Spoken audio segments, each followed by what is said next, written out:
Hello, അങ്ങനെ കാത്തിരിപ്പിനൊടുവിൽ Dominic എന്ന ചിത്രത്തിൻ്റെ ഒഫീഷ്യൽ ടീസർ റിലീസ് ചെയ്യാൻ പോവുകയാണ്. അതിൻ്റെ ഒഫീഷ്യൽ അപ്ഡേഷനാണ് ഇന്നൊരു വീഡിയോ ഭാഗത്തെ. വീഡിയോയിലേക്ക് വരുമ്പോൾ വീഡിയോ ലൈക്ക് ചെയ്യുക, ചാനൽ സബ്സ്ക്രൈബ് ചെയ്യുക. നവംബർ മാസം ധാരാളം ചിത്രങ്ങൾ OTT റിലീസ് ചെയ്യുന്നുണ്ട്. ചാനൽ ഭാഗം പരിശോധിച്ചാൽ നിങ്ങൾക്ക് കാണാൻ വേണ്ടി സാധിക്കുന്നതായിരിക്കും. മമ്മൂട്ടി നായകനായി വരാൻ പോകുന്ന ചിത്രമാണ് ഡൊമിനിക്. എല്ലാ സിനിമാ പ്രേമികളും ഒരേപോലെയാണ് ഡൊമിനിക് എന്ന ചിത്രത്തിൻ്റെ ഓരോ ദിവസത്തെയും ഓരോ അപ്ഡേഷൻ അറിയാൻ വേണ്ടി കാത്തിരിക്കുന്നത്. ഫൈനലി ചിത്രം ഈ വരുന്ന 2025 തന്നെ തിയേറ്ററുകളിൽ എത്തുമെന്ന് കൺഫേം ആക്കിയിട്ടുണ്ട്. അങ്ങനെ കാത്തിരിപ്പിനൊടുവിൽ ചിത്രത്തിൻ്റെ ഒഫീഷ്യൽ ടീസർ ഇന്ന് വൈകുന്നേരം 7 മണിക്ക് റിലീസ് ചെയ്യുമെന്നും കൺഫേം ആക്കിയിട്ടുണ്ട്.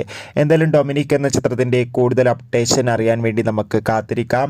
എത്ര പേരാണ് ഡൊമിനിക് എന്ന ചിത്രത്തിൻ്റെ റിലീസിനായി കാത്തിരിക്കുന്നത്? തീർച്ചയായും കമൻറ്റ് ബോക്സിൽ രേഖപ്പെടുത്തുക. കൂടുതൽ സിനിമാ വാർത്തകൾക്കായി നമ്മുടെ ചാനൽ ഇപ്പോൾ തന്നെ സബ്സ്ക്രൈബ് ചെയ്യാൻ വേണ്ടി ശ്രമിക്കുക. അടുത്തൊരു വീഡിയോയിൽ കാണും വരെ ബൈ ബൈ.